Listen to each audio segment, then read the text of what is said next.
할렐루야. 오늘은 사순절 10일째 되는 날입니다. 그래서 기적이 일어나는 사순절 묵상을 출애굽기 10장을 통해서 해보겠습니다. 출애굽기 10장은 이렇게 5가지 주제로 나눌 수 있습니다. 첫 번째가 메뚜기 재앙 경고, 두 번째 장정 조건으로 허락, 세 번째 메뚜기 재앙 선듬, 네 번째 흑암 재앙 선듬, 다섯 번째가 양과 소 조건 허락. 한 가지씩 가보겠습니다. 첫 번째로 메뚜기 재앙 경고입니다. 1절에서 6절까지 보면 자세히 알 수 있습니다. 출애굽기 10장 4절입니다. 같이 읽어보겠습니다. 내가 만일 내 백성 보내기를 거절하면 내일 내가 메뚜기를 내 경내에 들어가게 하리니. 하나님 말씀이 모세에게 임합니다. 바로에게로 가라. 마음을 완강하게 하면 표징을 보이기 이합니다. 그래서 하나님께서 바로의 마음을 완강하게 하셨다고 하죠. 그것은 곧 표징을 보이기 이합이었다라고 말씀하고 있습니다. 그래서 모세가 순종을 합니다. 바로에게 가서 어느 때까지 겸비하지 아니하겠느냐, 내 백성을 보내라.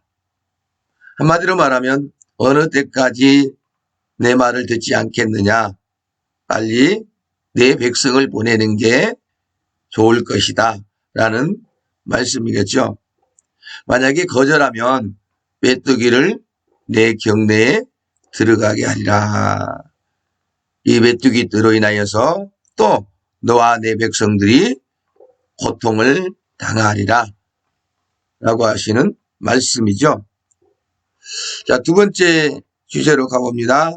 장정 조건으로 허락을 합니다. 7절에서 11절까지 내용입니다. 자, 출애굽기 10장 11절 같이 한번 읽어보겠습니다. 그렇게 하지 말고 너희 장정만 가서 여호와를 섬기라. 이것이 너희가 구하는 바니라. 이에 그들이 바로 앞에서 쫓겨나니라. 바로의 신하들이 바로에게 이렇게 말하죠. 이 사람이 우리의 함정이 되며 애굽이 망한 줄을 알지 못하나이까. 바로의 신하들이 지켜보면서 물론 자기들도 고통스럽지만 자기들의 가족과 그 백성들이 고통 속에서 힘들고 어려운 삶을 사는 것을 보면서 이제 지쳤겠죠. 그래서 바로에게 직언을 하는 것을 볼 수가 있습니다. 그러므로 말미암아 이제 바로가 모세를 불러서 말하죠. 여호와를 섬기라. 갈 자는 누구냐라고 묻습니다. 그러니까 모세가 남녀노소와 양과 소를 데리고 가겠나이다라고 합니다. 그러니까 바로가 아니다. 너희 장정만 가서 여호와를 섬기고 돌아오라. 그런 말이죠. 자, 세 번째 주제로 한번 가볼까요? 메뚜기 재앙 선듬입니다. 12절에서 20절까지 내용이죠. 출애굽기 10장 13절입니다. 모세가 애굽 땅 위에 그 지팡이를 들매 여호와께서 동풍을 일으켜 온 낮과 온 밤에 불게 하시니 아침이 되매 동풍이 메뚜기를 불어들인지라. 자, 분명하게 경고했죠.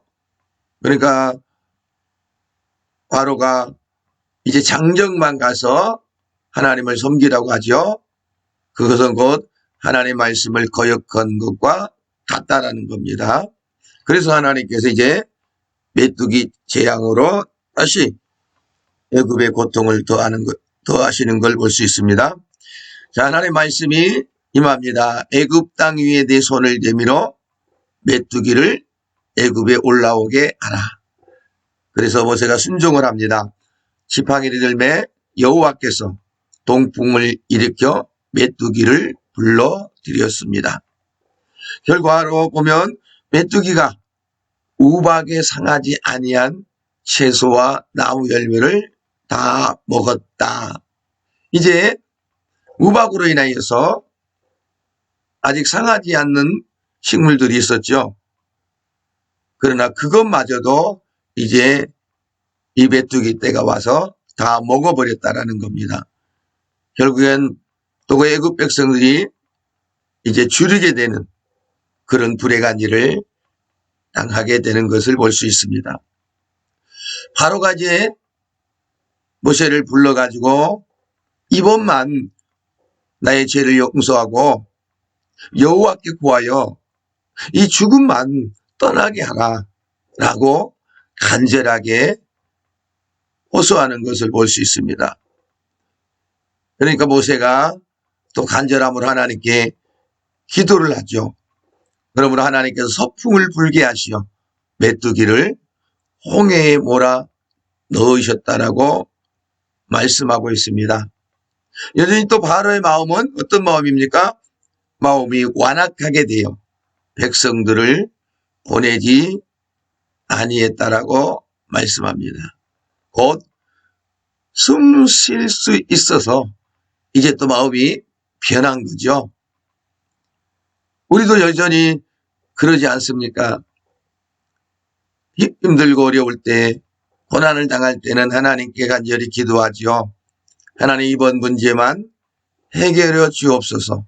그러면 제가 이제 하나님 말씀에 절대적으로 순종하겠습니다라고 고백을 하고 나서 하나님의 은혜로 그 문제가 해결되어지면 며칠 지나지 아니하여서 다시 원상태로 돌아가는 것을 볼 수 있습니다. 특별히 사순절 기간입니다.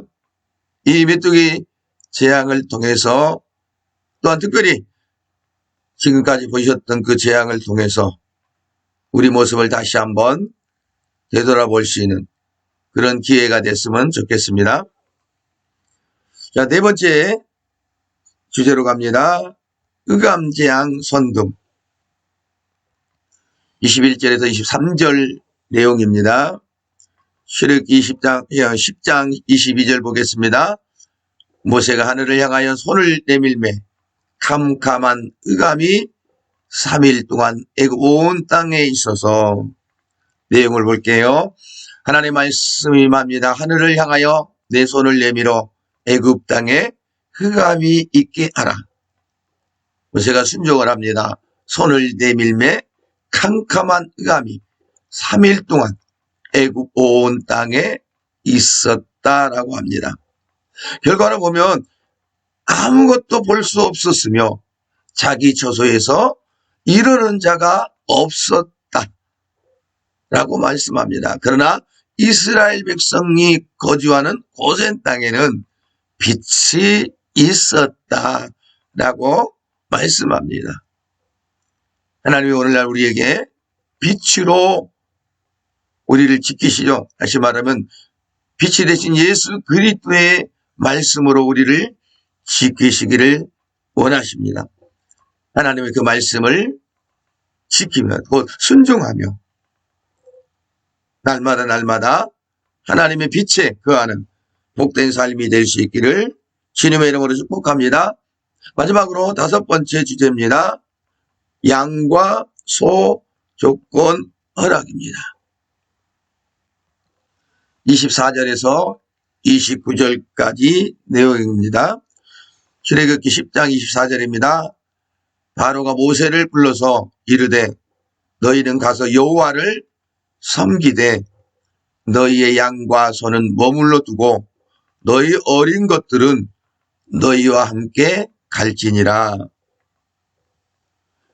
바로가 모세를 불러서 말하죠.